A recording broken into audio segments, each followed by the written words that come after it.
I think it would be incredibly challenging to take somebody who's never done real estate recruitment, for example, and put them in a new market because they have no understanding in terms of recruitment, real estate, how they can create value for people. Welcome back to another episode of the Recruitment Mentors podcast. I'm your host, Hishem Azzouz, and on this week's episode, I was joined by Julian Adams from McDonald & Company. That's how you start to build up credibility, and then again, that sort of feeds into both the candidate side of things and the client side of things. And last year, he became the top performer within his company, where he billed just over £1 million within the year as a perm recruiter within the real estate market. So in this episode, we uncover exactly how he did that, how he consistently sold retainers to achieve that goal, how he took his career to the States, which was absolutely pivotal, his business development strategies, the importance of building candidate talent pools and how to go about that, and so much more. Enjoy the episode. Julian, welcome to the podcast. Thanks for having me. Looking forward to this. We've got to know each other a bit. I know you listen to the podcast. I know a bit about your journey because we've been, speaking over the last couple of years. So I'm looking forward to, dissecting, taking a bit of a step back and talking about the last 5.5 years, because I think, from learning about your story, I think it's a great one. And really looking forward to everyone, learning about it and everything that you've learned along the way. So before I ask you the $1 million question, let me just give everyone some immediate context, some career highlights, the show reel. So if anything, I'm missing, you let me know. But, from preparing from this, what I jotted down here is started your recruitment career as a 360 recruiter in November 2017. That's when it all started.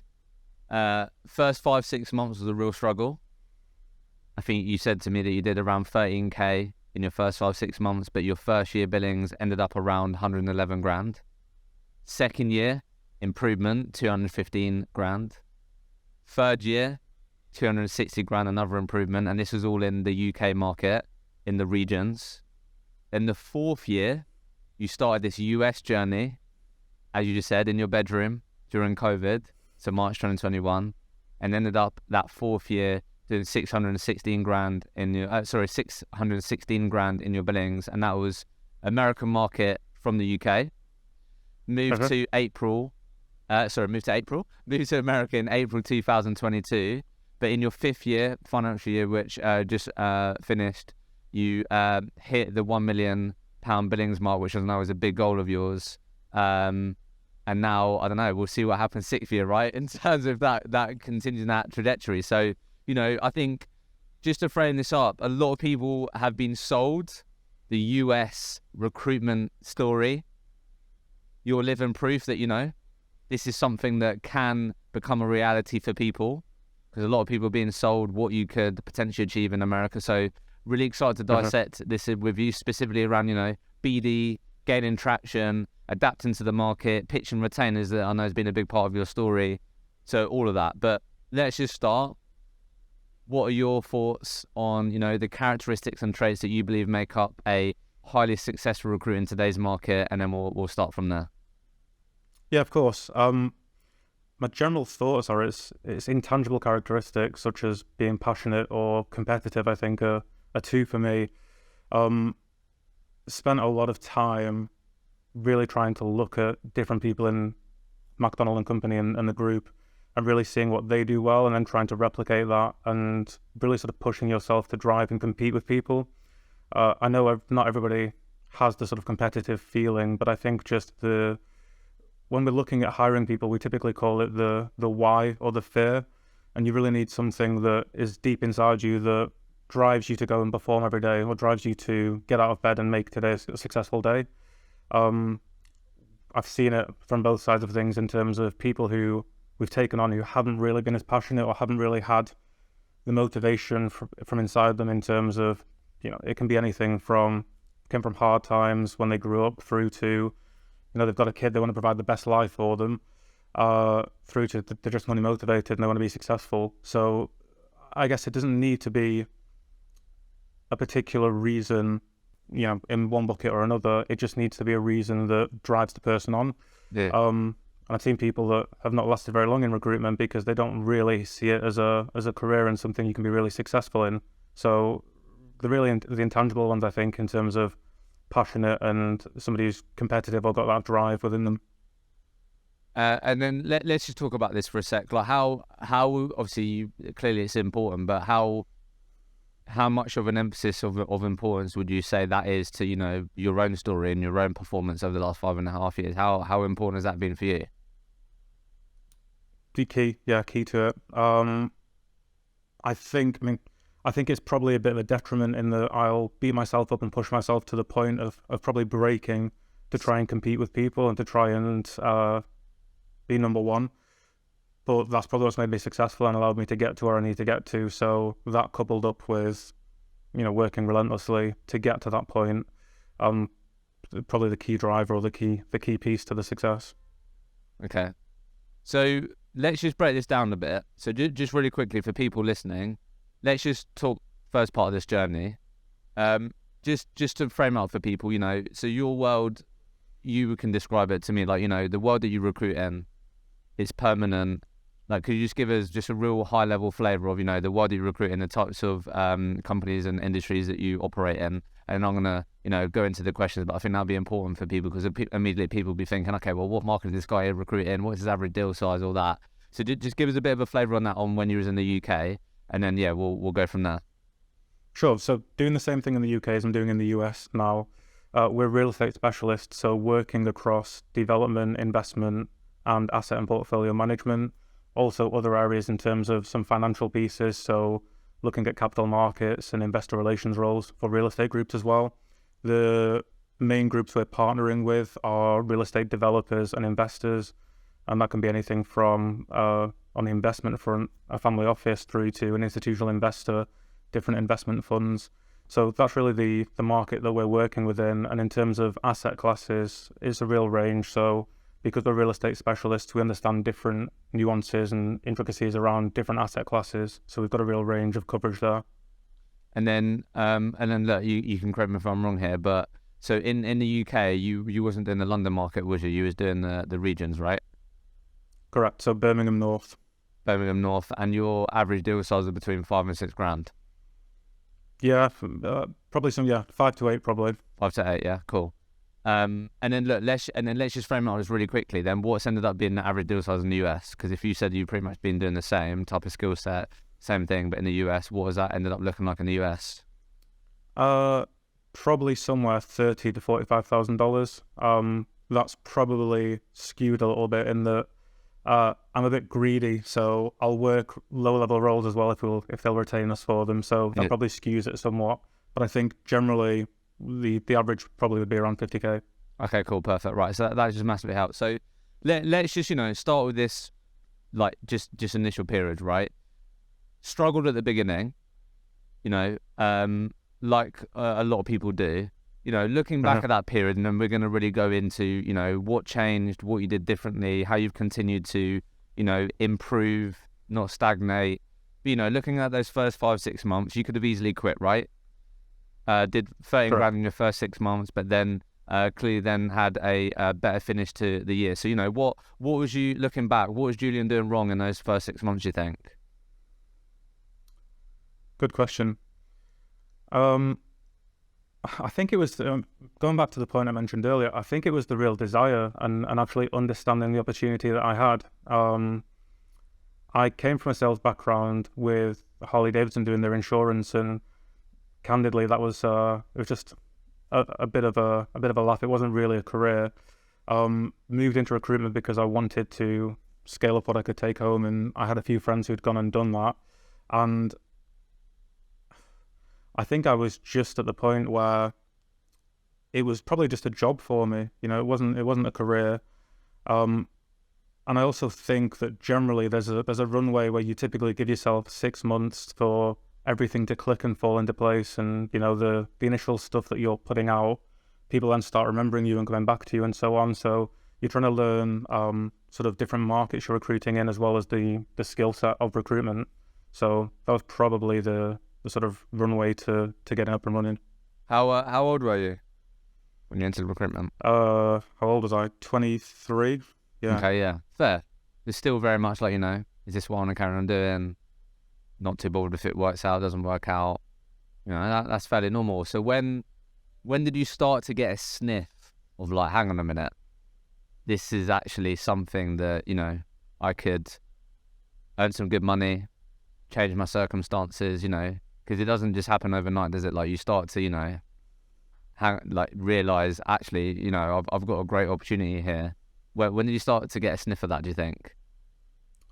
Going a little bit anecdotal, there was a candidate interview that I did, and I met the guy for a coffee in Manchester, and we talked about different roles that he might consider in different groups, and we mentioned a few of the smaller groups that are in the same space as what he does, and he kind of mentioned to me, you know, I wouldn't go and work for one of those smaller groups because it's not as appealing. I'm at one of the best groups that do this type of work now, and he likened it to the work and the opportunities I had with McDonald and Company, where he said, you know, you wouldn't go and work for, you know, insert large corporate group or smaller shop. You know, you're with the best group of people.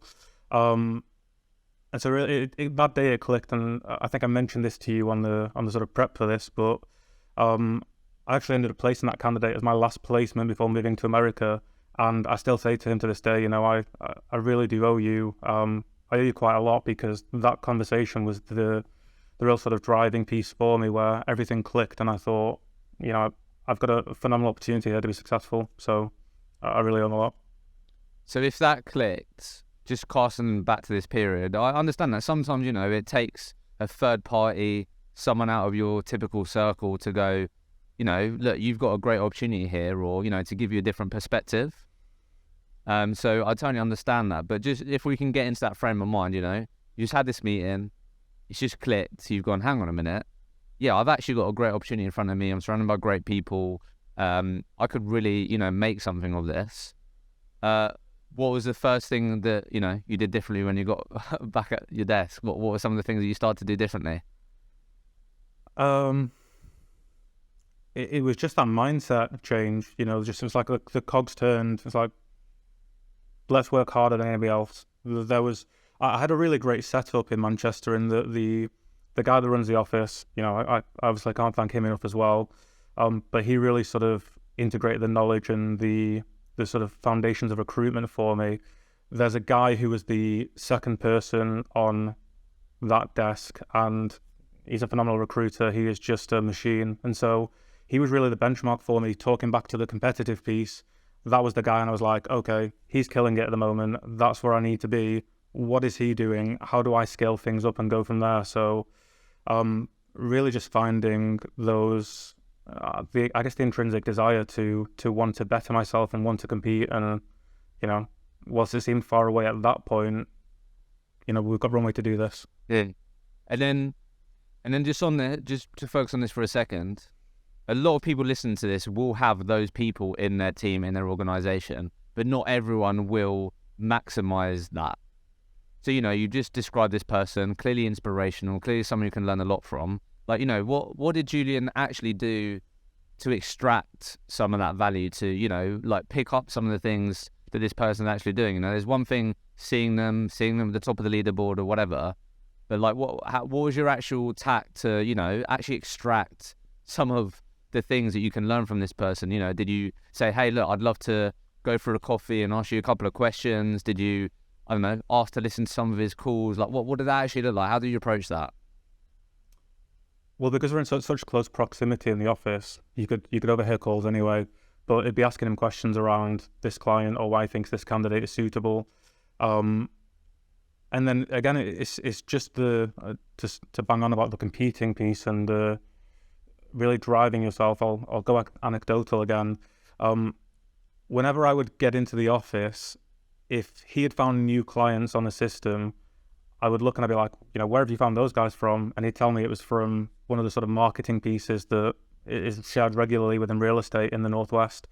And so I got to the point where I was checking that out sort of pretty frequently, but you get to the point where you check it in the afternoon and you see there's a new client on there that's just moved into Manchester, for example, and you go on the system, on the CRM, and he's already put them on. So then it's like, okay, so I'm on the right lines of things to scale things up, but how do I beat him? So then it came to the point where I'd get into the office before him, and the first thing he does every day, I know, is check out that publication. So I'm now doing that, and I know that if I don't get in it early enough to you know, review them, map them out, put them on the system, and do my BD email or outreach, then he's going to have them. So he's my biggest competition, both inside and outside of the company. So really looking at the people that are being successful and that are doing well within the industry and trying to replicate what they're doing and pushing that a little bit harder, or trying to get ahead of them and get any sort of advantage that you can. Yeah, no, great share. And then anything just on that tangent, is there anything else that, you know, you sort of latched on to quite quickly? Could be, you know, on the candidate side, could be when headhunting people, could be managing a process, could be, you know, on the BD speaking to client side. Was there anything else that you found, you know, you latched onto and it really worked well for you as well, besides that from this person out of interest?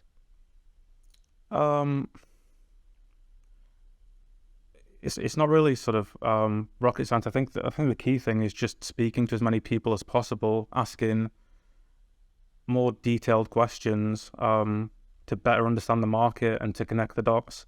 I think the real key piece, and we'll talk about this a little bit later on in terms of the BD side of things, but in terms of connecting the dots and being able to leverage information from one person to the next, that's how you start to build up credibility. And then again, that sort of feeds into both the candidate side of things and the client side of things. Yeah. Okay. Nice. So let's just sort of gear up then towards the US, because I feel like that's been quite pivotal for you, right? I mean, you're going through some real life changes, you know, personally and professionally. You know, it's exciting. So let's sort of talk about this window, because look, safe to say, like leading up to the US piece, you know, you was on the upwards trajectory, working hard, improving year on year, which is what I'm hoping, you know, you'd be really happy for what you was aiming for. But then it looks like, you know, particularly from the performance wise, like what initially gave you the inspiration to look at, you know, the US or even consider that? Because, you know, you did the UK market for 3 years, and then it was this 4th year where, you know, there's this huge spike in your actual overall billings performance. Mm-hmm. So first, you just talked a bit about, when did, you know, the US piece initially sort of feel like, actually, this is actually something that I'd consider, and why was you considering it? So we'd floated the idea around about opening a US business for a little while before bringing the guy on that set everything up there. And really it was just sort of growth and upward trajectory. I think that I don't say I'd achieved everything that I could in Manchester, because I got a pretty easy life. We've got a lot of the market share in the regions in terms of what we do. And so I probably could have sat there and, you know, not to be arrogant, but put 250, 300k in every year and been happy. But there was really the ability to scale things up further in terms of, you know, building out a team, having something that started from scratch that can present real ownership and, yeah, just take over sort of uncovered land. Yeah, so just new opportunities, out of your comfort zone, something different. Okay, so just so we understand then, so the strategy was Madonna and Company hired someone experienced to open that up, and then you was someone that, I'm guessing, put your hand up, or, you know, put your hat in the ring to go, you know what, this is actually something that really excites me. So was the initial plan, okay, Julian, look, that's something that we're excited by too. Let's give it, I don't know, a year period or whatever the time frame was, where you're going to work the US market from the UK. Is that typically how it went down, or what the sort of, you know, initial sort of high level plan was? Yeah, not far off. I sort of made it known that I was interested in the role. And then when they got to the point of bringing the guy on, I had a couple of conversations with the CEO and also the guy in the US, and we all felt like it would be a good fit. I don't know whether it was their plan to see whether I was successful from the bedroom in Manchester or not.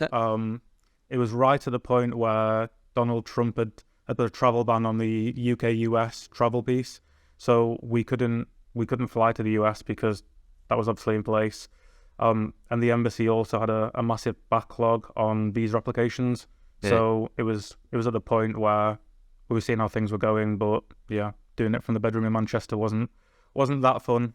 So just so we know the timeline, when did you make your first BD call to a US-based real estate company? Like what month was that and what year? Yeah, April 2022.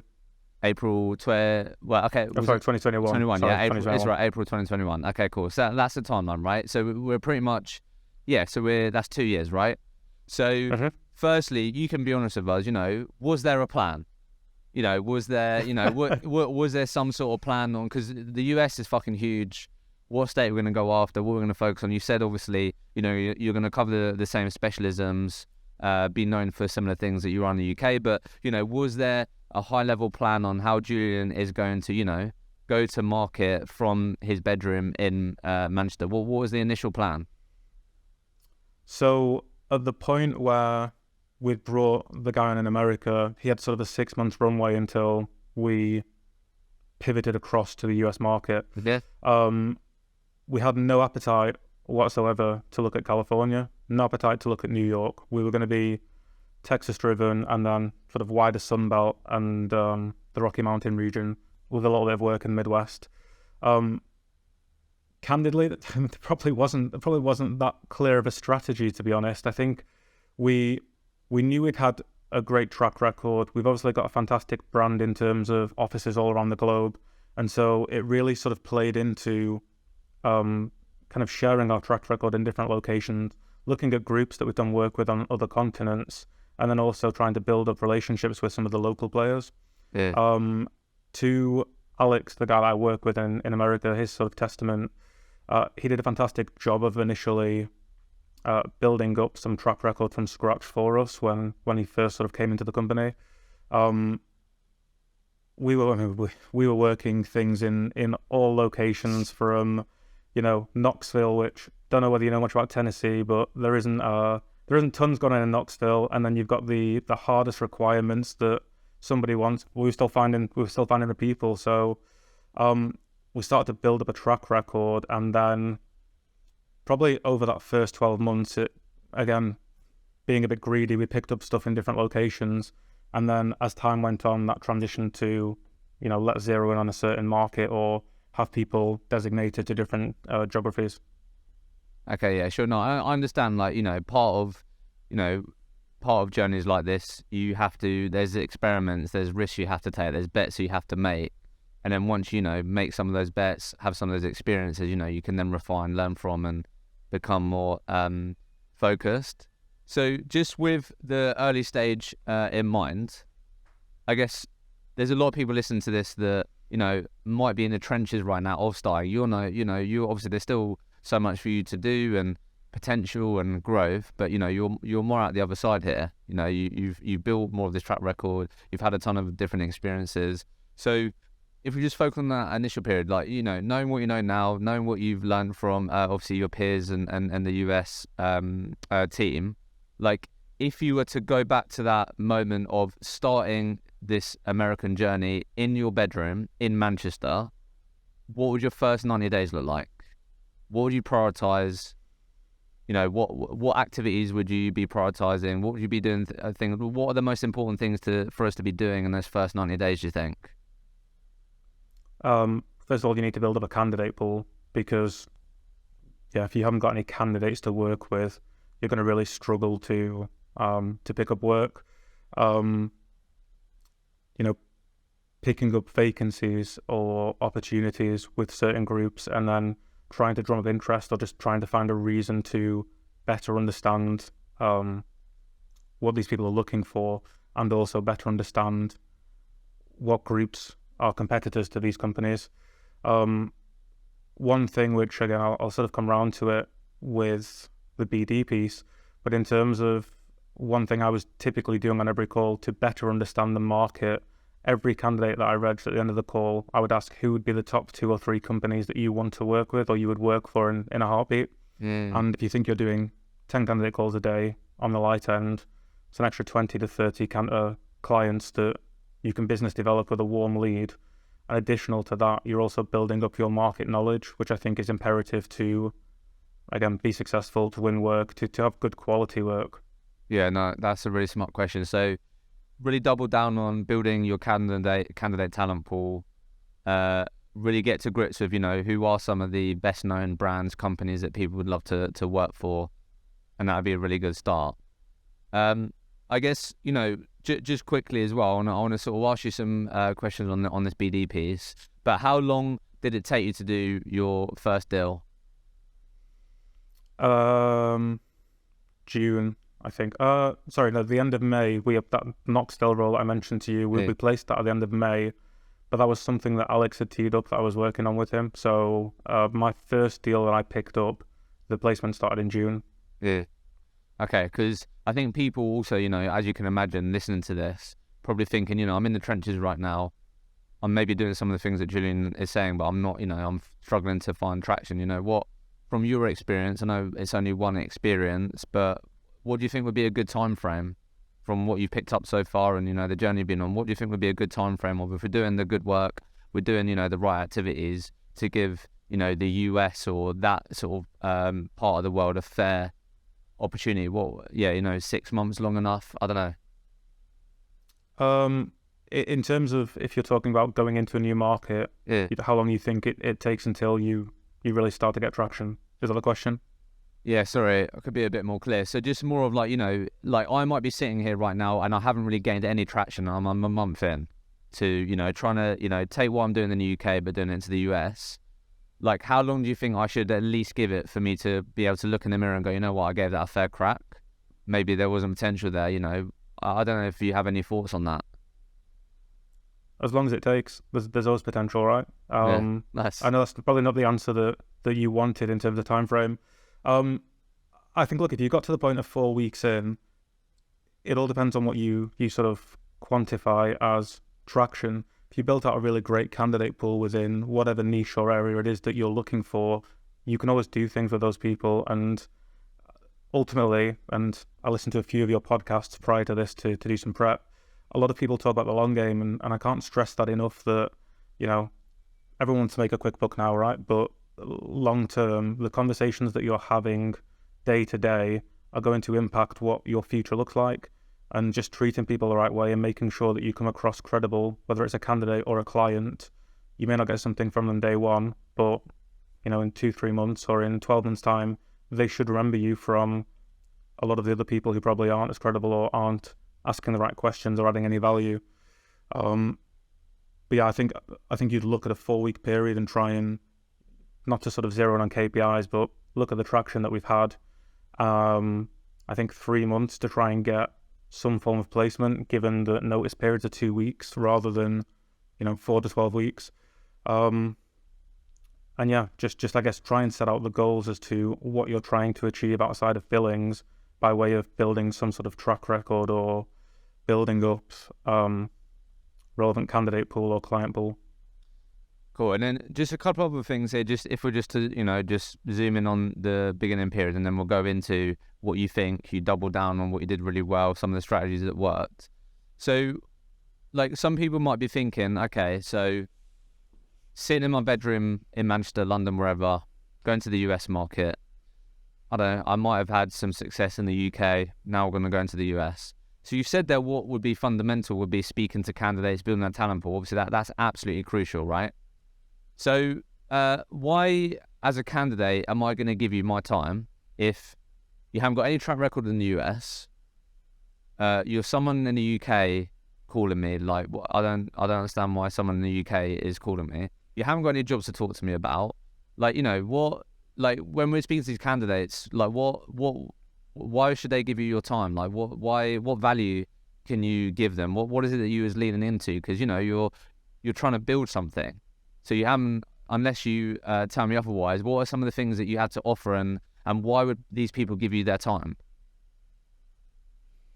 Good question. I think around the sort of value piece for these candidates, it's really sort of having some form of track record somewhere and at least understanding the market you're recruiting in. I think it would be incredibly challenging to take somebody who's never done real estate recruitment, for example, and put them in a new market because they have no understanding in terms of recruitment, real estate, how they can create value for people. And look, a lot of it is persistence. There are still people now, we're 2 years in, still people who aren't that familiar with us. I think that we've built up a good track record, but there are still people that we've hit on LinkedIn and put phone calls into. Still, we haven't had any traction with or spoke with them. And so, again, it kind of goes down to the persistence piece, and the value that you're trying to create is, as I say to everybody, whether it's a sort of junior level analyst through to the CEO or CIO of a company, everybody could use a good headhunter within their Rolodex or within their contacts. And so even if we're making the initial connection now and there isn't something to talk to the candidate about in terms of a role, what you can do, and to this point, I had a couple of conversations earlier where a couple of guys I spoke with weren't relevant for the role that I was working on, but we want to make that introductory conversation, number one, from your side, because you can pick their brains and get better knowledge on the market, and also, are they actively applying for things? If so, what companies are looking? But also, you are building a warm introduction, so the next time something does come on in 6 months' time that is relevant, you can pick the phone up to that person. They should remember you if you've done your job correctly. And then it makes it a lot easier than just sort of a cold call where you're just trying to get the person's interest because you've already spoke with them. Don't know if I answered that completely how you wanted it. That's fine. Look, I think this would be helpful for people just quickly. Like, what does that actually look like? Like, let's say we're reaching out to these people on LinkedIn. I understand what you're saying. You said about some of the things that, we want to try and portray that, look, may not be able to help you now. However, look, I've got this track record. I'm confident that, at some point I might be able to introduce you to someone that might be really helpful in your career. I might even be able to, speak to you about a job opportunity that could be, really positive for your career. I understand that, but, would you mind just sharing with us, early on, like, what does that actually look like? What does that actually sound like? Are you saying on LinkedIn, like, hey, look, building a market here, would you be against giving me 30 minutes of your time, confident, I might be able to help you at some point if we're trying to get that across in the message? What does that actually sound like? What do you actually lead with, via, on LinkedIn or on the phone? Like, what does that actually sound like? I think I started out with one development role in Dallas, and so that was the starting point really in terms of reaching out to people and trying to use that as leverage. I think it's challenging. I think you would get shut down a lot more if you went with the angle you suggested there in terms of, we're trying to build a market out, don't have anything at the moment, but can we connect? So really trying to sort of mention or even try and get them on the hook in terms of, there are tons of great groups that we're working with at the moment. I'd love to just pick your brains or hear a bit about what you guys are doing at this company. And then again, it's really looking at some of the track record we've had in different locations and being able to talk to a couple of the global groups that we work with, and then, dropping some of their names. I wouldn't say everything was probably right down the line in terms of, you hear about an opportunity, maybe you're not working it, but you're sort of suggesting to that candidate that, we know people at that company, or we're familiar with some of the work they do. And so again, you're probably doing a little bit of sort of faking it till you make it in terms of trying to just get interest and get the ball rolling with candidates. So I think really it's looking at potential roles that you may have or groups that you can leverage from a different location and sort of suggesting that you do some work with those guys just to build up that track record. And then it's a bit of a cycle then once that starts going and you've got candidates coming to you and obviously then sort of winning other work. And then just on this, just to progress this a bit. Sorry, I know we're going into the detail here, mate. No, it's all right. Grilling me on you. I understand what you're saying. So then let's just say we're on the call.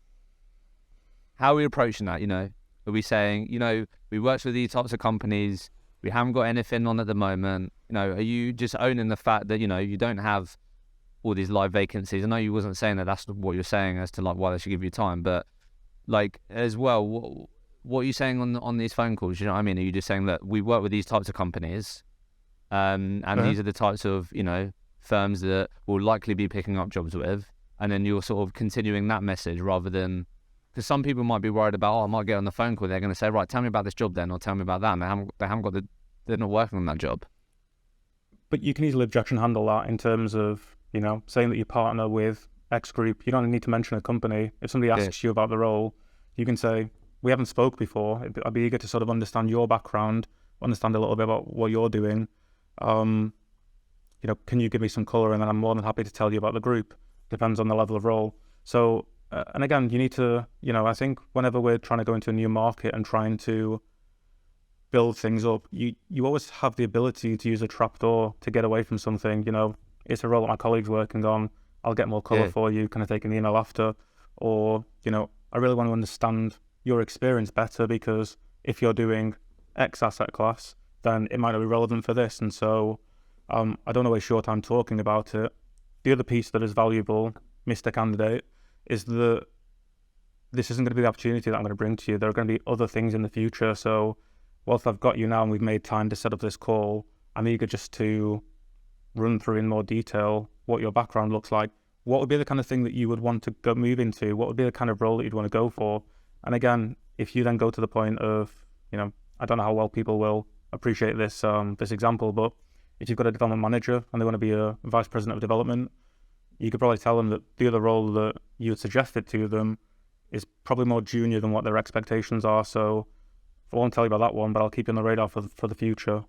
So that's probably the way I would do it. I think registering a candidate, if they try and give you challenges in terms of who you're working for, you always have the ability to sort of either use the trap door or to step back and say, we haven't spoke before. I'm eager to understand your background and also your aspirations, motivations, and what you're doing.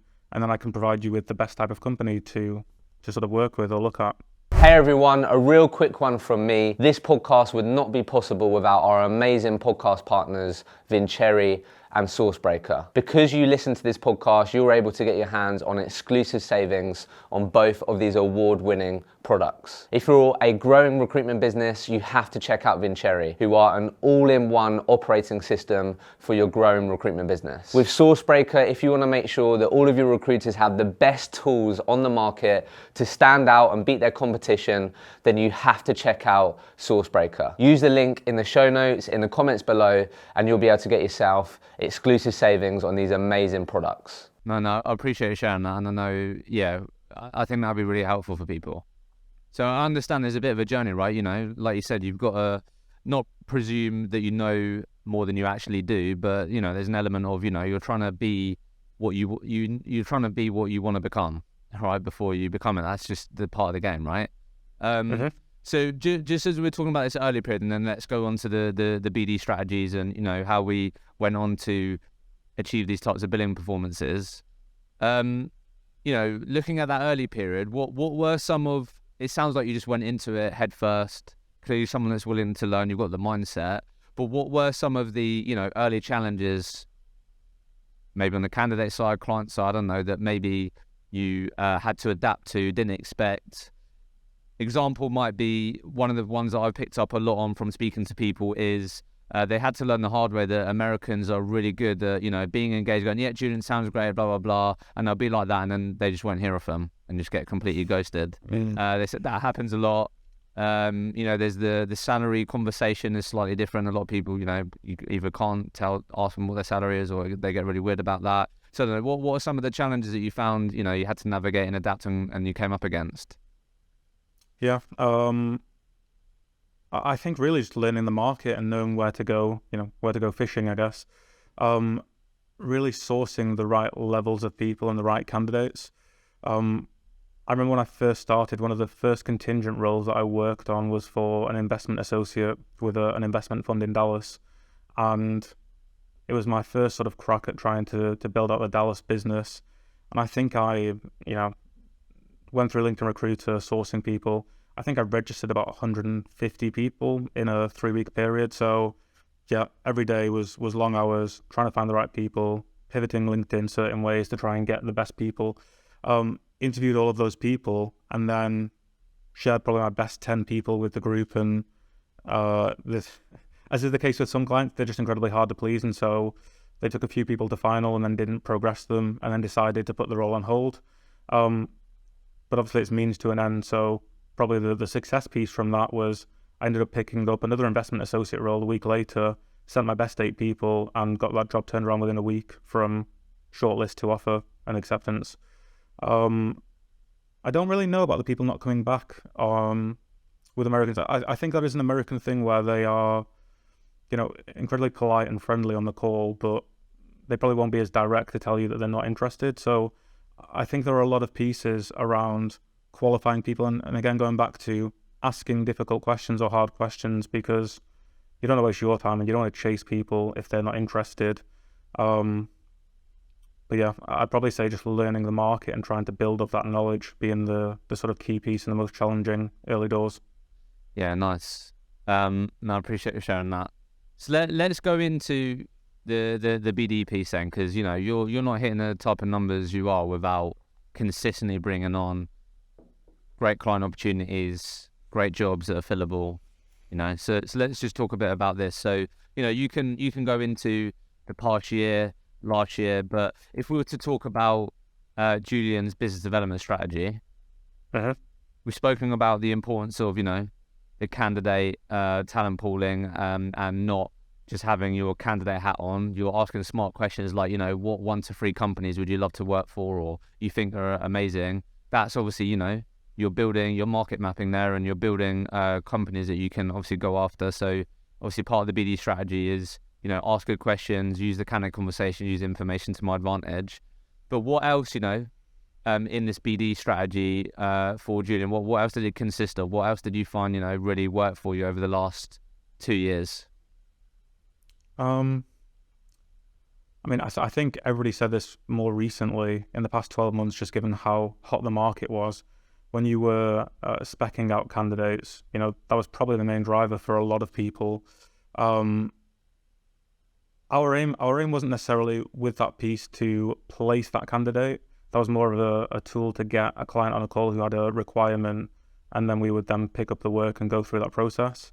There are obviously tons of different routes into BD, whether that's looking at different ad chases or again leveraging candidates in terms of, you know, where else are you interviewing, or I don't want to make sort of duplicate introductions. So, you know, where would you look at as a group, and how far along are you in those processes? And I guess trying to leverage them to the point of understanding who they're working with in those processes, whether that's a recruiter or whether they're doing it all direct. Outside of that, I mean, again, cold calling pieces. I think with the whole cold call piece, and this was something I was discussing with one of my colleagues earlier, people don't necessarily like to be sold to. So I think that really the key piece when picking up the phone to various individuals, I don't like the idea of somebody sitting behind a spreadsheet and ringing one client after another for 100 calls, because you can't have any sort of value or build up any sort of talking points with these clients. So one thing that we always tried to do alongside looking at the target pool of clients we wanted to work with was also, if we are going to try and business develop different groups that we've picked up leads for, looking at their website, looking at any sort of information on Google in terms of the news or anything else to see whether, if they're doing development, they've got any projects in the market, and relating that into the conversation. Because people like talking about themselves, people like talking about, you know, some of the stuff they're doing and some of their accolades. So it's really trying to show you've got market knowledge and credibility, and then talking to those pieces and trying to take the conversation from there. I think a lot of the time people get a little bit displaced with trying to build rapport with somebody on a call when they didn't really want the call initially. They probably don't care that you've got a dog called Bubbles. They don't want to tell you about their dog. They're not interested in any of that. What they want is to better understand what you've got going on, what you know is going on in the market. And people love free things, right? So whether you then present them at some point with salary benchmarking or intel on the market or what the competitors are doing, but it's really trying to strike up a chord with somebody with useful intel, opposed to, how's your weekend, mate? You know, what do you do? Do you watch the football? But they're not interested. They're busy people. So looking at different routes into sort of starting the conversation that way. So it sounds like showcasing candidates was pretty pivotal. Like that was a big part. Yeah, initially. I mean, trying to spec out good quality people. And then as soon as we sort of got on the call with them, we could talk the track record and requirement and qualify the job properly, and then position ourselves the way we wanted to. Has that worked in the last 6 months?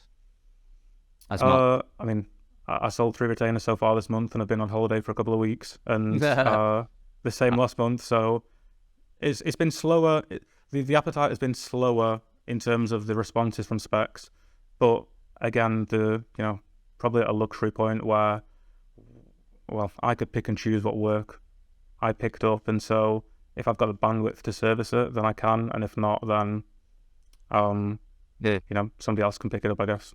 we're going to go into the retainer piece, but just sort of clearly that's been, you know, a really important tool. And everyone listening to this will be specking out fucking candidates, regardless if you like it or not. So many recruiters will be doing it. Some recruiters do it great, some recruiters not so great. For me, when we say not so great, I just feel like it's just super unpersonalized.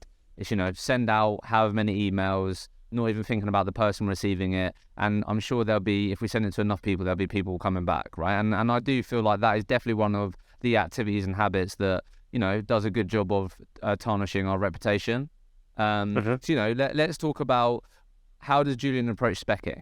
Like, what does that look like? What is a good spec from Julian look like? Are you calling me and, you know, you've got your pitch ready going, hey, look, I haven't spoken before. Looks like you've got some good projects on the go. Spoke to this investment associate person at the moment who said that they'd love to work for your organisation. Look, don't happen to know if, you know, you have anything going on at the moment, or, you know, are you mainly emailing people? What are your principles to doing exceptional specs that actually get responses to? A combination of those pieces. So, first of all, they need to be, you know, one thing I think sort of worth talking about is looking to build out your database and making sure that it's clean in terms of coding people with the right sort of code, skill level, competency. Because yeah, I'm sure, you know, the track record of people sending out specs for completely irrelevant candidates is not going to be very high, I'm sure, in terms of return. So really looking at different asset classes and then also different competencies and trying to bucket people that way. It means that we spend longer in terms of trying to pivot all of that data and making sure that we're not hitting the same people, you know, with sort of multiple specs, and also just making sure that it's relevant, is at least in the right wheelhouse. There's nothing worse than obviously receiving something unsolicited where it's not even relevant to you. You don't really put a good account of yourself in terms of those people receiving those sorts of emails. So really looking to splice it and make it relevant to however many people you're trying to hit. Additional to that, picking up, again, going back to the piece about trying to get information from candidates. If you know that there's a hiring manager in a certain company and you've done a similar search, or you've got good candidates that cover the same thing that they're looking for, then obviously you can tailor it much more directly to that individual.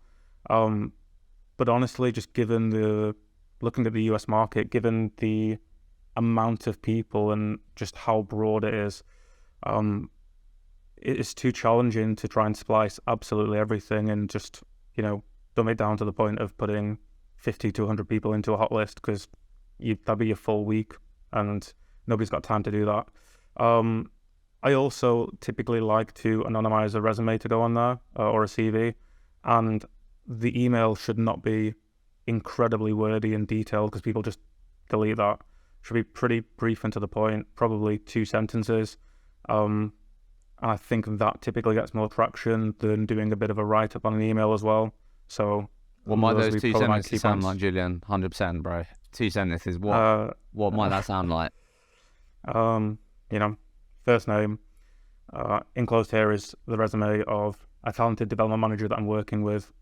They're currently doing industrial projects within the DFW market. If of interest, let's set up a call. Yeah, that's just super direct. Yeah, because at the end of the day, you don't want to waste your time. You don't want to waste their time. If they like the look of that resume, they're going to get on a call with you, or they're going to show interest. If they don't, or they want to mess around, then you're just not interested. Your time is very valuable. Yeah, and clearly this has been one of the most effective ways for you to open doors and then consult, getting them on the call, all of that. Yeah, exactly that.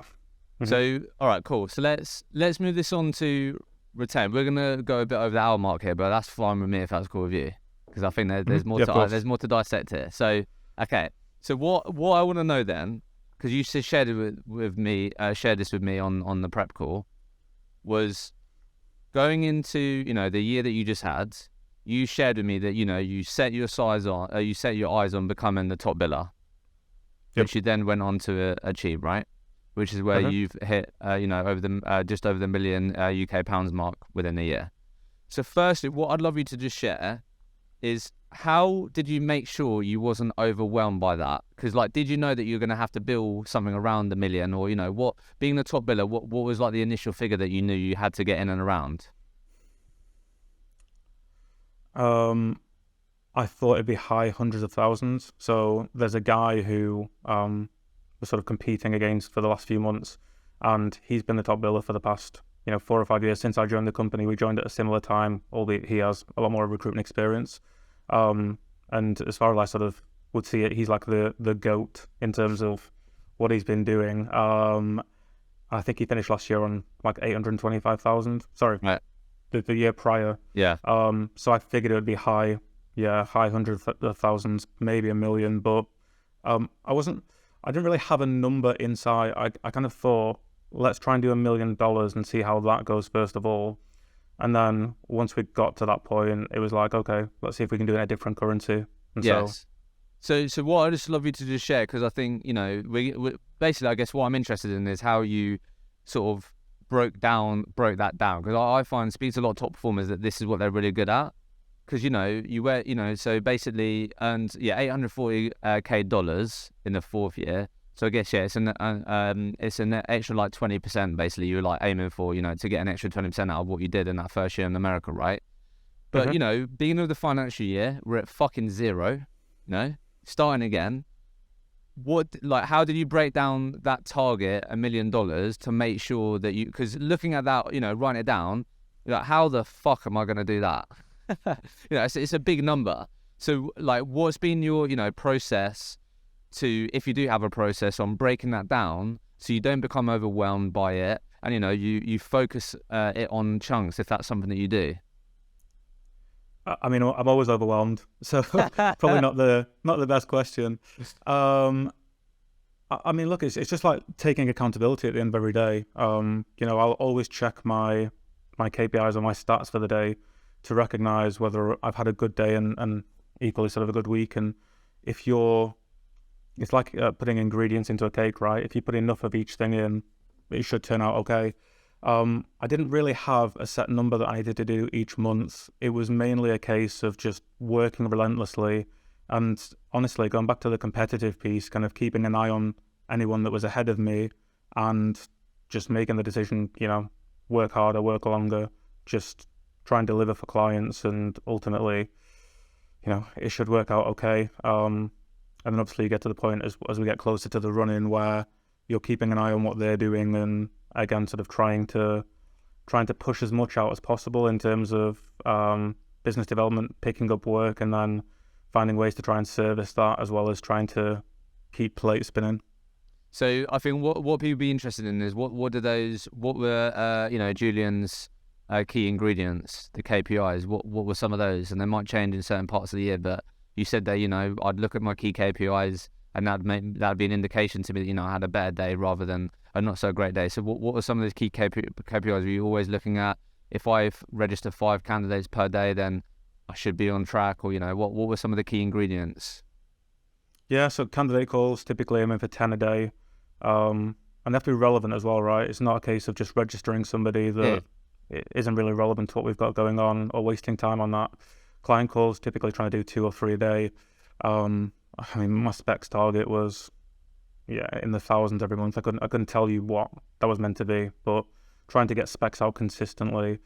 Again, good quality CV. So a lot of the pieces around sort of BD, being a consultant to the group. So making sure every resume that we're sending or every CV we're sending, if the client picks me up and asks me why I've sent that person, making sure that I could talk to the reasons why and my thought process. So sending good quality CVs, not just trying to hit a target. And then obviously converting those to interviews, and again, consulting the clients to, if they're on the fence about somebody, the reasons why we should consider having that conversation. What do you aim for your CV to interview ratio typically to be?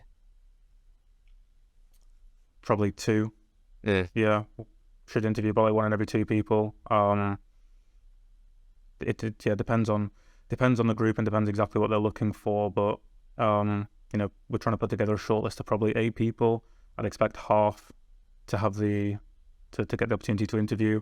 And there have been short lists where I've shared 8 people and they've wanted to interview 6 or 7, sometimes all 8, which is sometimes great. Sometimes you're thinking, I don't really know if you know what you're looking for, because I give you a bit of a range of people. But a large part of the role is consulting clients through the process. A lot of them are hiring a certain individual as a new hire that they haven't done before, and so you have to kind of work with them to help find what they like and what they don't like in candidates.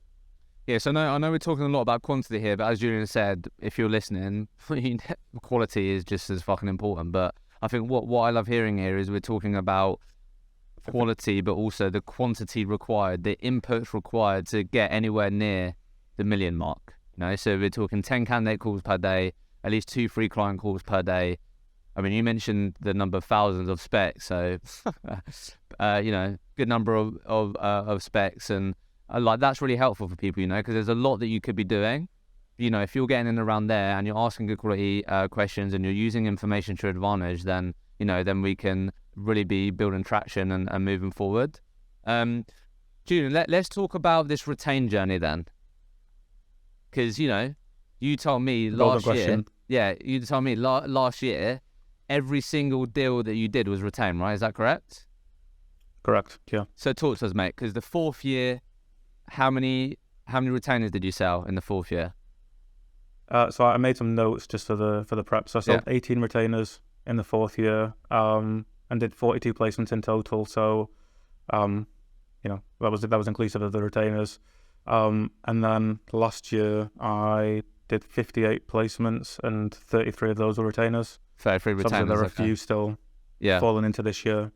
So let's just talk about this, and we'll talk about this, and then we'll sort of wrap this up. But so 33 retainers. So you went from 18 to 33, so you doubled basically. And then prior to that, you hadn't ever worked in that way, right?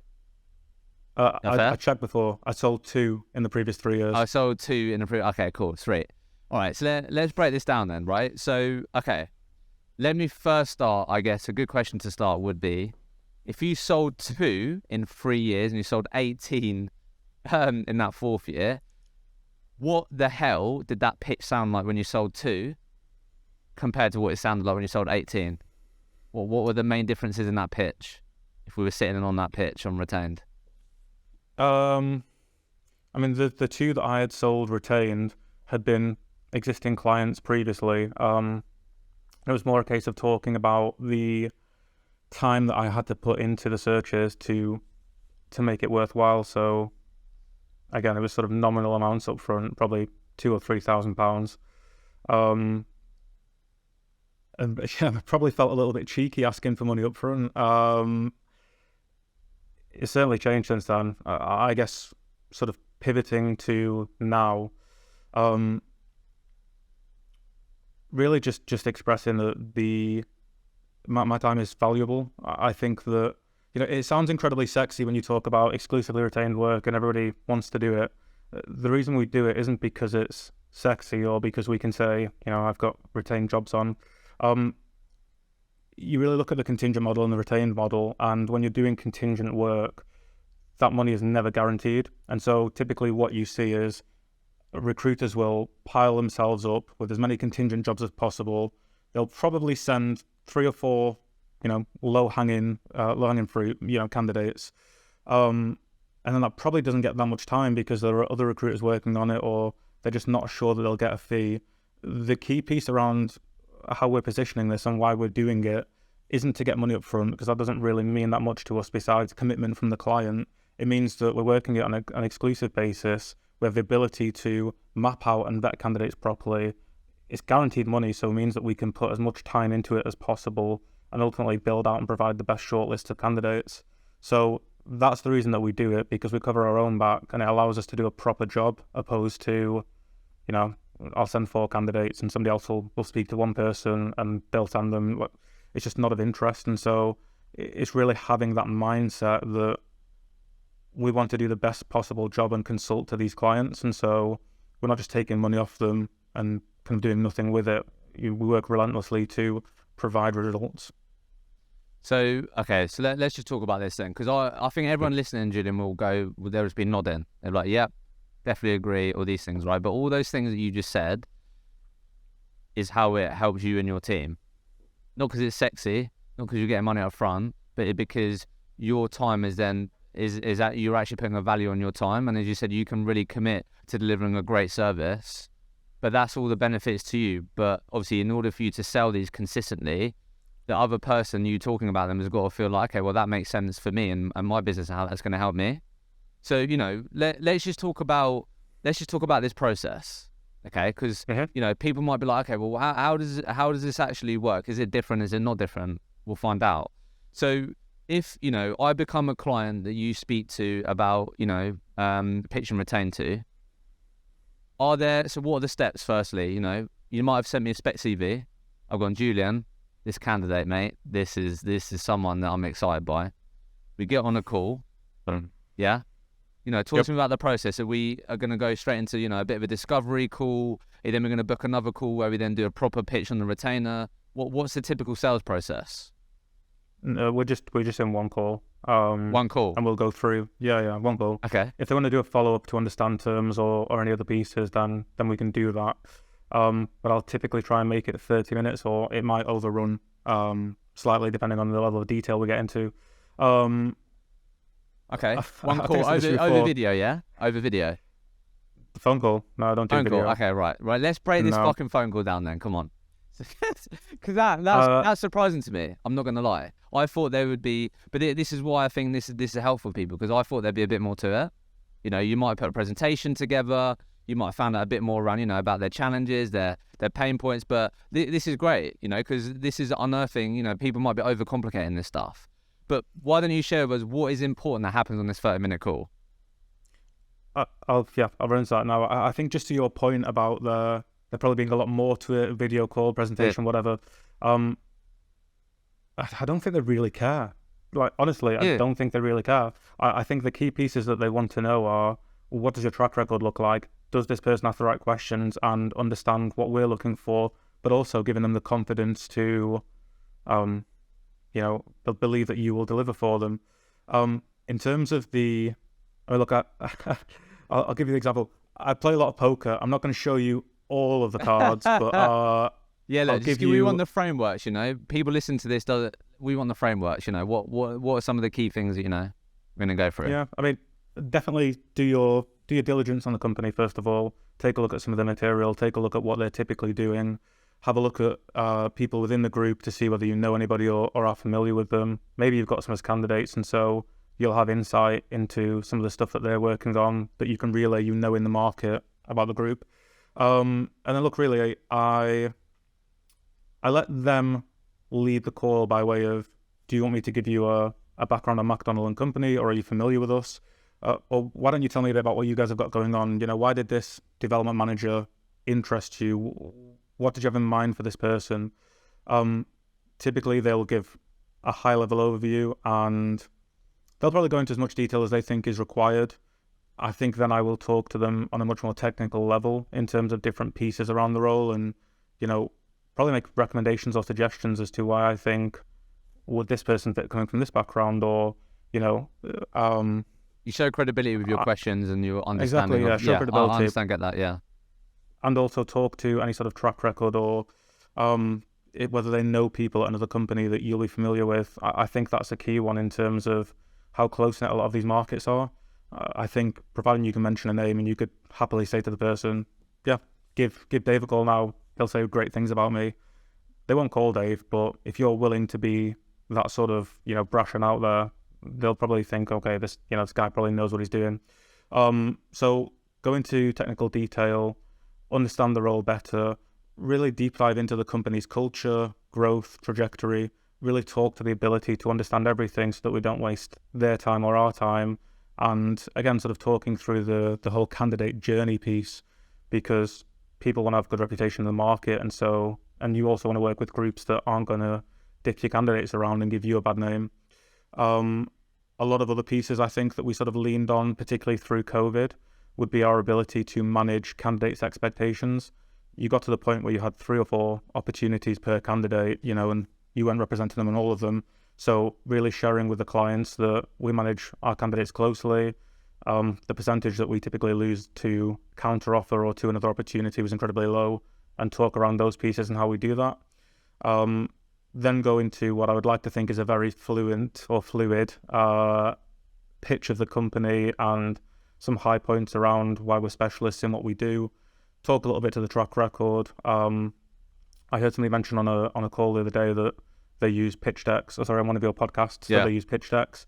I think that's useful for people. I've got a pretty good memory, so I usually know competitors that I can talk to and people I've placed and so on.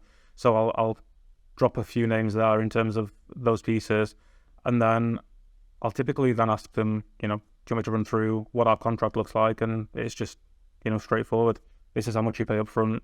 This is what it looks like. We have cancellation clauses in all of our contracts as well. So if they don't make the placement, obviously we'll charge a fee on top of that. So it is sort of real exclusively retained work, opposed to just taking a little bit of money up front and then kind of leaving it open. And then look, I think the other piece really is just trying to close them. I think that we've had this a few times where some of our guys have done what they think are really good calls. Like, yeah, I've just sold a retainer. And then a week goes by, 2 weeks go by, client isn't coming back to them. So I think, providing they want to talk to it, you ask them around, from the contract, is there anything that stands out to you there? Is there anything that you feel uncomfortable with? Or, what are your thoughts on that? And there have been calls where I've sat and talked through different parts of the contract and, where we can probably add some flexibility or the reasons that we have that in there and how it's beneficial to them. And it's really just making them feel comfortable with what we're trying to do. But again, I think the key piece going back to it is just market knowledge and credibility. If you can talk credibly and ask high-level questions and reference people that in the industry that you've done work with, then that's probably as good as it's going to get in terms of, you should pay me money up front to do this because I've done this search 10 times in the past 3 months and there are, we've got pools of people and relevant bits. I think one other thing, and look, I'll overshare here a little bit. I think when people are pitch and retained work, usually, there's always this emphasis that we have to bow down to the client. Your company's great, you do all of this really good work. That often goes against people in that, they think, all right, well, if we're great, we'll post it on LinkedIn, or, you should be privileged working with us. Whereas you have to have the confidence in your mind, number one, that they should be privileged to work with you because of the value that you're going to add. But number two, I wouldn't say diminish what they've done, but I also think that you probably over-egg, even though you've done this search a few times, you probably over-egg that it is challenging because, there aren't tons of these people that cover this area in the market. So you've got a small pool of people to work through. This is the reason that I think that you need to go on this approach, because if they think it's easy, why can't they give it to, another corporate group that will do it for 15% and no retainer? So it's really trying to suggest that you'd have the ability to pick the work up and do it because of your track record, but also, not fluff the client up too much to the point that they think, this is going to be pretty easy, and actually they'd be really lucky to work with us. Yeah. You need it to be the other way around. No, I appreciate you sharing all that, Julian. And look, I think what I actually take from that, and this is something I always think about because I'm always someone that's willing to learn on sales and wanting to improve, is obviously there's so much power to understand. It's often not what you say, but how you say it. So for me, what I take from that, Julian, is if I was listening into one of your calls, the way that you would speak about McDonald's, the company, your track record, how you work, it would just be with, conviction, directness, confidence, and this is how we work. There's no element of like, yeah, like it'd be great if we could work this way. It's like this is how we work. It's like if you wake up one day and decide you want to go buy a new car, you go to the Mercedes garage and you pick out all of the extras. They don't start saying to you, oh well, we like this white leather or this cream leather that you've picked. It's going to be $12,000 to add that on, but well, we can try and move around. Like, that's the price. That's what it costs for what you want. So if you want to do this and do it the right way, then let's do it. And we can service it and we can make it happen. If you don't, then that's also fine. Just don't waste our time. It's just having the confidence. This is the way that we're doing things. And if you want to try it out, we'll do the work for you, and there's no problem with that. If not, completely fine. And then just a couple of bits. So typically when I speak to people, how they would structure this would be, and I know it might vary and you might have some flex, but as a sort of core product, core service, typically when I speak to people, it's like, they'll ask for X amount of the, overall fee up front to commence the partnership, commence a project. Then it might be broken into thirds, then the next third might be when, you've presented initial shortlist, and then the other third would be when that person has then signed a contract. Are those typically been the same milestones that you've, used to break down your service typically, or? So we don't split it into thirds. So we'll have an upfront fee and then there'll be a completion fee. Right. Again, I think that's probably another piece that, depending on who it is you're pitching to, plays into your hand a little bit, in that, some of these groups could have paid out 2/3 of the overall fee at shortlist or interview stage, and they might not like any of those candidates, so they're already 66% out of pocket, and the person's got to start again. So yeah, it's just an upfront fee and then the completion fee with the retainer deducted off that. What's typically the average upfront fee you charge? Come on. Some of my clients are going to be disappointed, probably. Vary. Somewhere 7.5 to 10,000. Okay, yeah, nice. And then somewhere in that range. Do you not have any milestones? You don't have any agreed milestones? Like, okay, we'll commence this, and then by this period, I'm going to probably give you this, or is it not? Is it just then we're going to go through the process, rest on the completion? Yeah, rest on the completion. I mean, it's what I get out of bed for. It's I don't want to say it's easy to sell retainers, but it's it's within the wheelhouse, and then the hard work is finding the right candidates and putting the shortlist together. But again, talking about quality of resume shared, you should have it done in the first sort of go. And then your track record comes into play, right? It's like, look, typically this is what it would look like. This is what we've done in the past. Mate, honestly, I know the way this is going to be really helpful for people, because, I think a lot of people can overcomplicate this, and you're just owning how you work. This is the best way to work, and everyone benefits. And then on this, because, everyone I'm sure you picked up on this as well. Like, everyone says, the fees are bigger in the US. You shared with us the average deal size compared to the UK. But have you typically found yourself negotiating better terms as well? Like, what's ended up being the average sort of percentages that you managed to negotiate in the US? Because a lot of people say it could be 25-30%, but we don't know how true that is. The higher end that you quoted and higher is what I'll say. All right, sound cool. Man, I appreciate you over sharing here, right? Okay, so I just wanted to share a text with you, which I think you might find interesting, from your good friend Nick Carman. He's a friend of the pod, right? And he said he is without doubt the nicest guy you could ever hope to outbill you. I'm not sure. Yeah, I'm not sure. I don't know. Why would he describe you that way?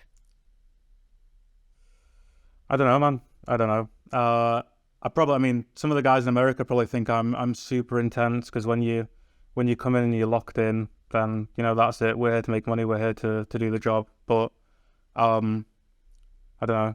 I will always try and give people time. Or always try and share some gems of value. But yeah, Nick's a good guy.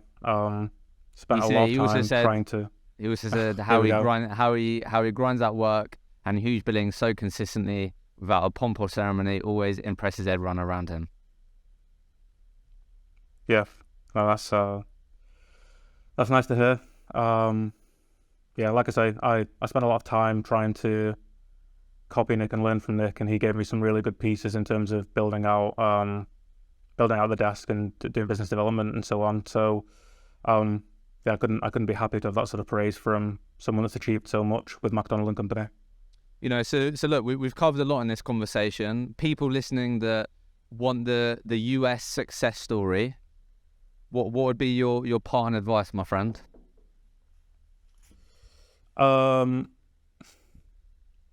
Work ethic. It's the boring one, right? It's the one that everybody says. But if you ever look at anybody that's been successful, whether it's in recruitment or any other industry, from sport through to anything else, try and do the best possible job that you can for yourself and for your clients, candidates. Make sure to act with integrity and advise people, because we're playing the long game, and there'll be conversations that you have, and I think that you really need to treat every single conversation as one that you can get value from, whether it's today or in 6 months or in 12 months, because people will remember how you conduct yourself on calls and in situations. So try and act with integrity, and more than anything, just hustle. Let's get it. Love it. Look, Julian, been an absolute pleasure. Kudos to you, my friend. Your work ethic, what you've created. What's the billings goal for this year, my man? What are we aiming for? Conservatively, $1.5 million. So that's probably about 1.2 million pounds. I don't know what the ceiling is. There's some more juice we can squeeze. There's no, it's for me. I'm a big, you're not. I think the best way to view it is you're not playing a finite game. Like you're playing an infinite game. Like the goal is to keep playing at the highest level, and why put like a cap on anything? Do you know what I mean? That's why I sometimes try and remind myself is like, why would you say, look, I've capped it all out now? There's why wouldn't there be more? And like just better for you, and there's probably more that could be done. 100%. I mean, I don't think that market is slowing down. I think as you continue to build relationships and scale things up and learn and get better, that things should continue to increase until I get to the point where you're just killing yourself and you can't do it anymore. But yeah, I think I just need one thing you didn't ask me, which I'm awful at, so thank you for not.